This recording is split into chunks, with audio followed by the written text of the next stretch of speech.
a Canadian radio sanctuary podcast. Dick and Shirley are with us, the Hopkins. And how long have you been living in Agassiz? We moved in, I came here on December the 27th, 1990 and took over the branch of the Bank of Montreal. And Shirley moved out when we bought our new home and we moved in there on March the 1st of 91. That was on Maple. And how soon after moving here did you join Friendship House? Well, Shirley joined it before I did, didn't you? I think a few months before, because I was still working. We became involved in it in fall of 1996, and we've been members ever since. So, being involved also in most of the activities and helping to promote Friendship House whenever we can. The Sciotti family are behind the creation of Friendship House? Yeah, I'll just give you a little bit of history about it. Back in 1987, shortly before that, Sam Sciotti, who was a longtime resident of the community and had the local garage at the time, passed away. This property that we are on now was owned by the Sciotti family. Lorraine Sciotti came to our group and next door and said, we will donate the property so that a low-cost housing facility can be built, which is next door, which is the Kent Harrison Seniors Housing Society, and they actually own the land that we are on. And the property was given to them on the proviso there would be room for a senior center and a daycare to be on the property. And back in 1988, a group of local seniors, which was a group of around 50 people at that time, and they actually met down in the old Oddfellows Hall, which basically was built right where the parking lot of the credit union is. They got together and then they had to form a separate society, which is our Kent Harrison Senior Social Center Society in 1988, and that allowed them to raise funds to build the center. And they could raise them, could they not, as a charity? As a charity, right, as a corporate charity. Through the efforts of the group, they raised all the funds that were necessary to build this in 3 years, which was $230,000. Primarily, the main part of that came from, 1/3 of it came from the BC Lottery at that time.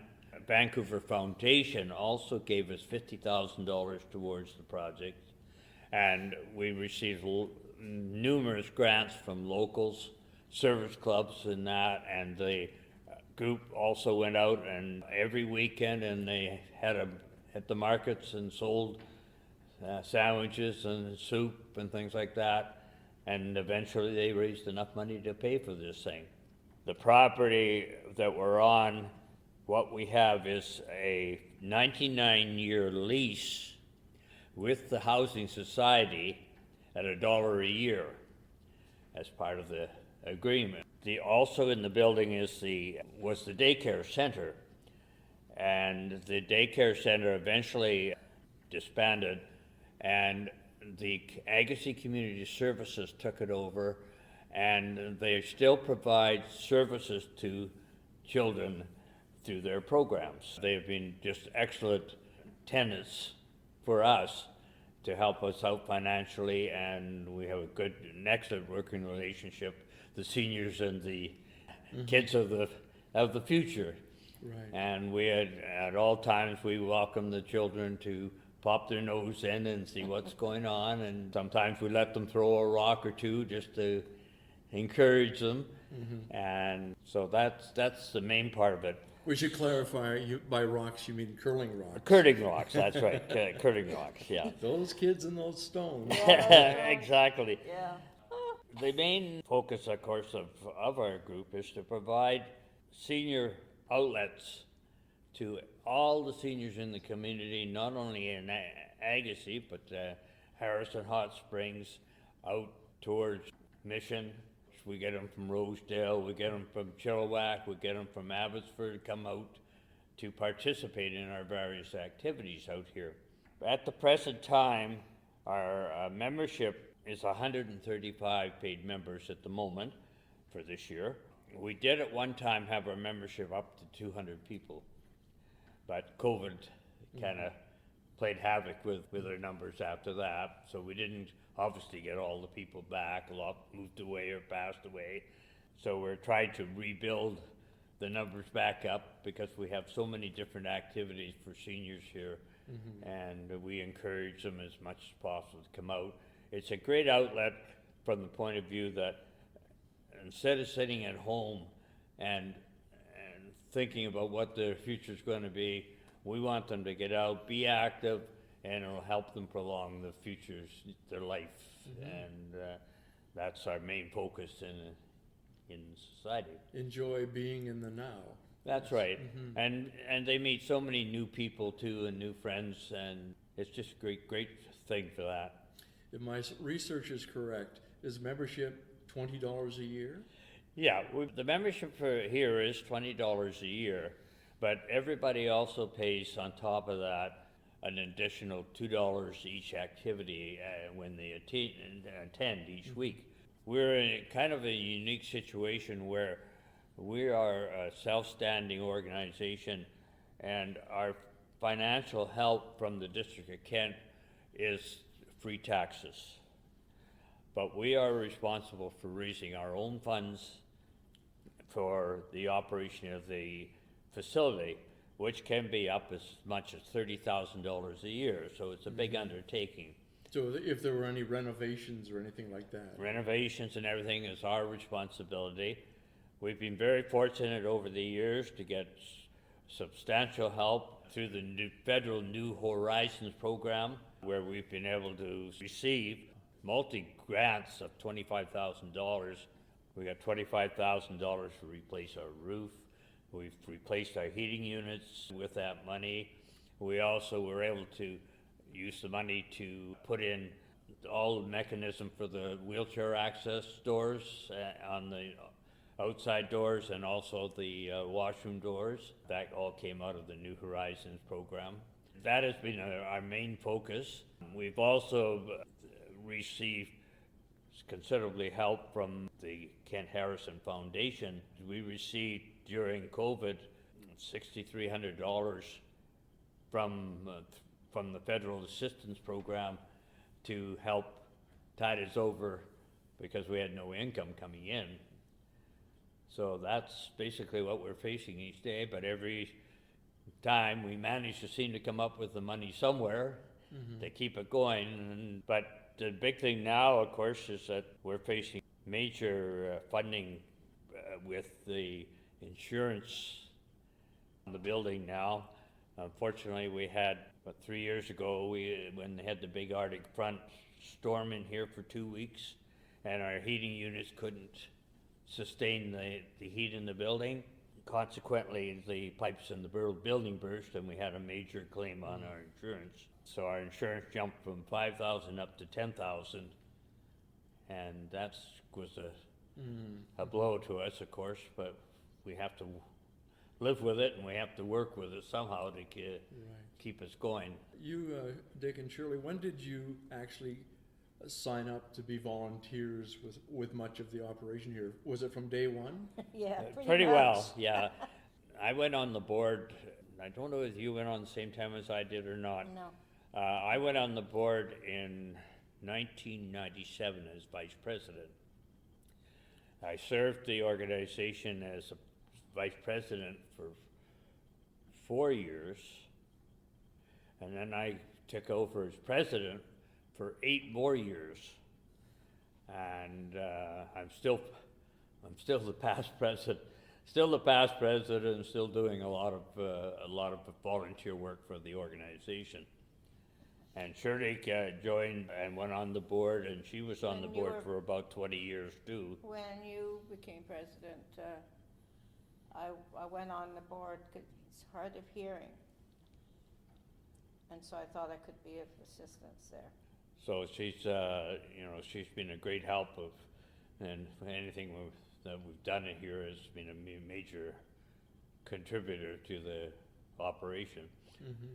We're still involved quite heavily, mainly participate in, like I participate on Monday. Shirley plays bingo on Monday, and I help with as the cashier. And recently I've been doing the calling too. But then Tuesday in the afternoon, we're here, and I play bridge here, and Shirley plays with a small group outside of the center, plays canasta. Wednesday morning we're here playing canasta. Thursday is basically an open day in the building here now, except we do have a little open curling on the Thursday afternoon. And Friday, we both curl in our floor curling, which is the major activity that we have going here in the center. So it's pretty busy times, all in all. Sorry if you mentioned it and I missed it.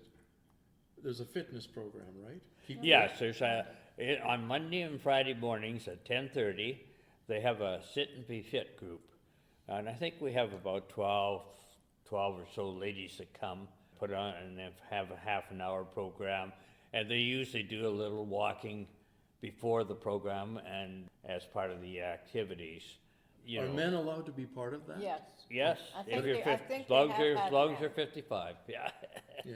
55 is the numbers that we use for our organization. Mm-hmm. We do have the odd person that's under 55, and if they want to join, that's fine, and they just couldn't vote, of course. But outside of that, they're quite welcome to take part.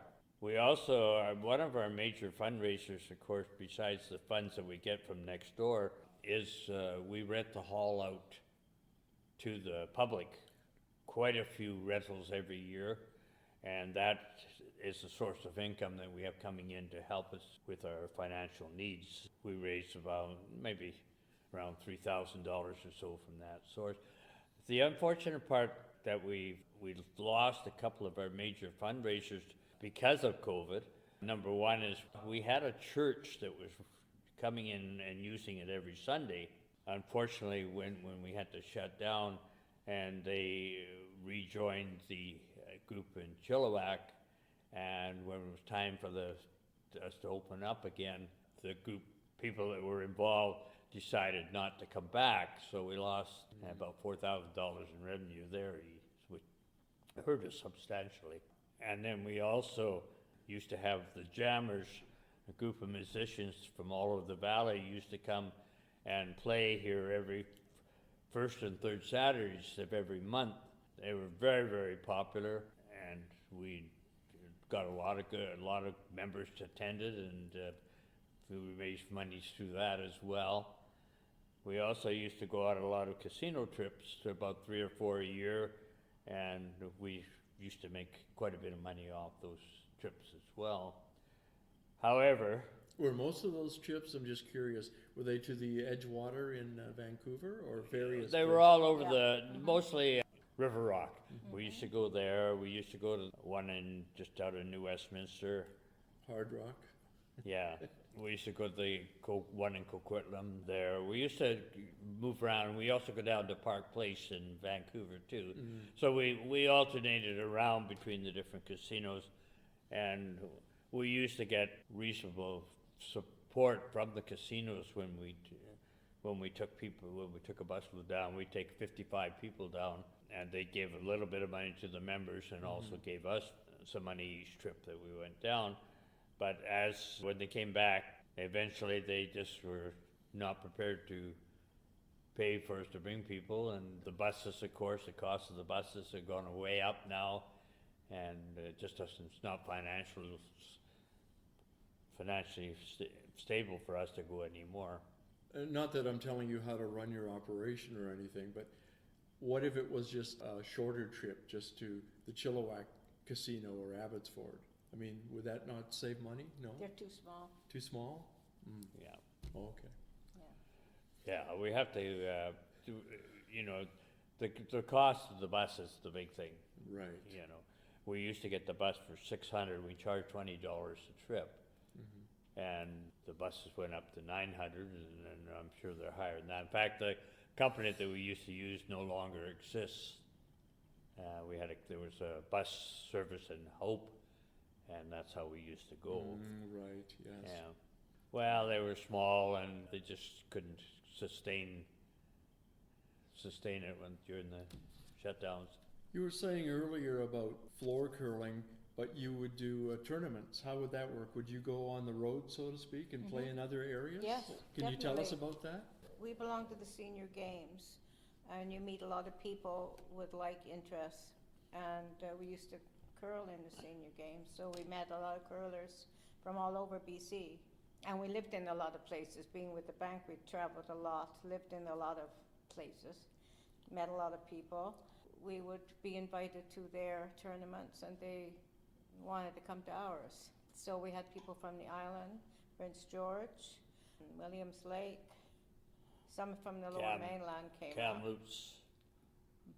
We used to have teams from Burnaby, Chilliwack, Hope, and we used to get teams coming in from Esquimalt, the News Bay, Parksville, Colgan Beach, Port Alberni, and for 11 years I ran the 16-team tournament, and we used to go with eight local teams and 8 out-of-town teams.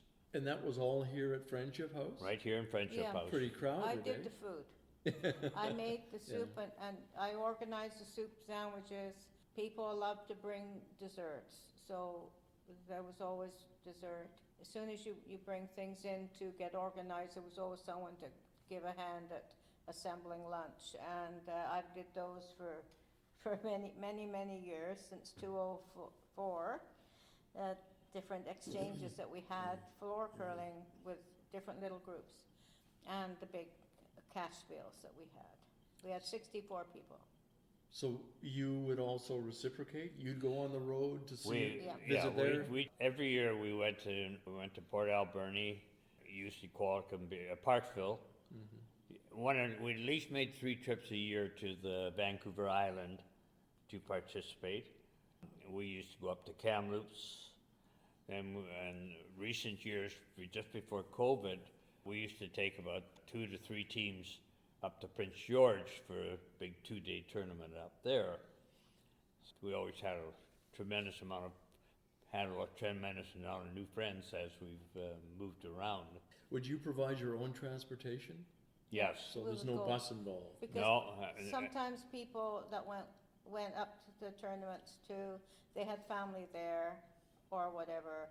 We had friends there that we met through the bank when we lived in Clinton. There was forestry people, and they were nomads like we were. And our friends ended up in Prince George, and so we're still in contact with them. And they come and watch our games and stuff like that, and they know the center that we played in Prince George was an excellent senior center. We also expanded our taking teams, floor curling teams, out to what they call the Western Canada Floor Curling Championships, which every year was held in one of the 4 provinces of the BC, Alberta, Saskatchewan, and Manitoba. So every year we went, and basically people that went there, it was on their own expenses. It wasn't an expense to the center. We had quite a bit of success over the years, and we brought back between the teams, Shirley and I, the teams we were on, we've come back 3 times with the championship. Congratulations. And, once in the 55 plus group, and then 2 years in a row in the 70 plus group. Another fellow local person, which has been Cord Durbin, also was taking teams, and he was at that time playing in the 70 group when we were playing in the 55. Core is our oldest member in the organization. He is 98 years old, going on 99. And he's still active, he still floor curls. It's amazing. But we have in our organization, I think right now there's about 14 members that are over 90 years old. So you can see how important this organization is to the seniors in our community, that we can keep these people active and keep them going, and that's what it's all about. Yes, it's clear to see that the Friendship House activities add to the longevity of these people, of everyone here. Yes, Mhm. yeah. Yeah, my third is 94, and Cora's going to be 99 this month. 98 now. He's going to be a lead for me on Thursday, so they're pretty good. Mhm. They're hard to beat. Wow. Yeah. There's a brochure available here and at various points throughout Agassiz and Harrison area Right. that outlines all of this in the Friendship House.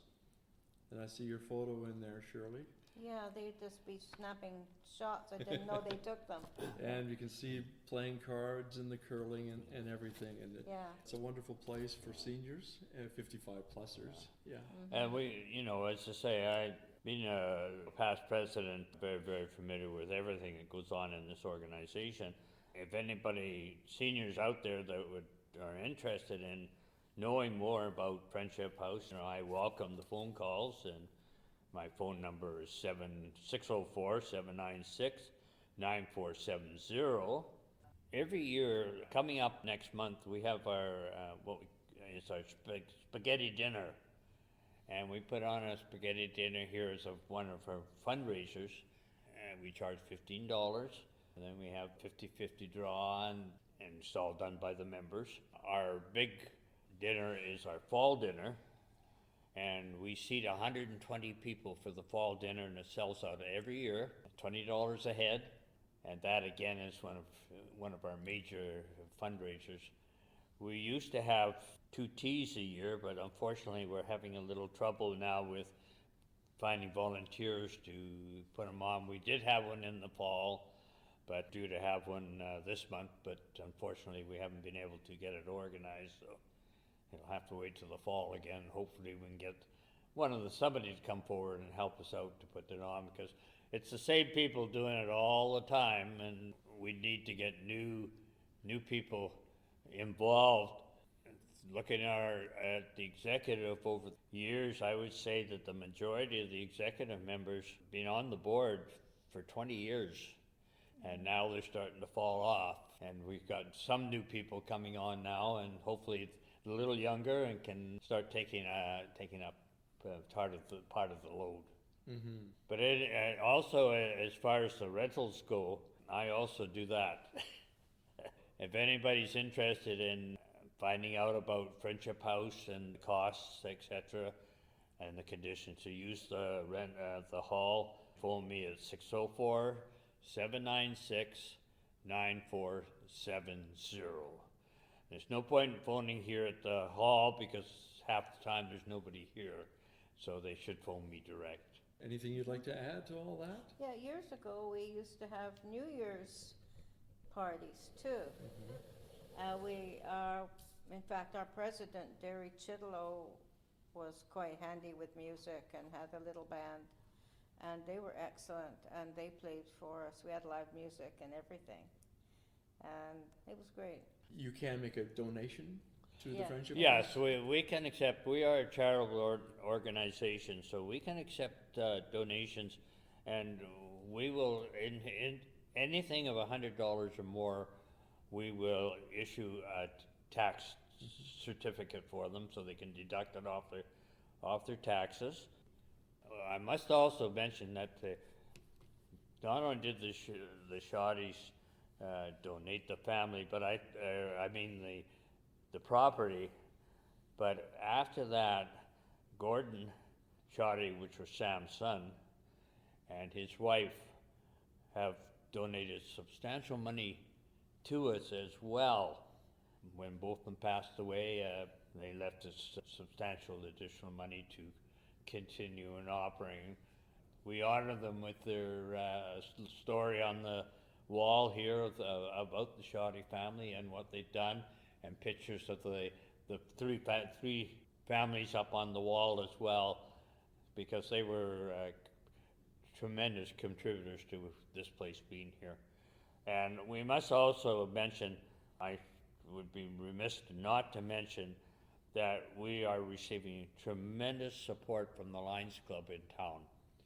They have continued to provide us with funds for various projects over the years. They helped us considerably by giving us 50% towards our insurance last year after it went up $5,000. They continue to, at all times, to support this organization, and we appreciate it so much. Well, thank you for your time today. Oh, we're welcome, and we hopeful we can get a few more people generated from this, and that's the goal for it all. Thank you very much. Take care. Thank you. Thank you, John.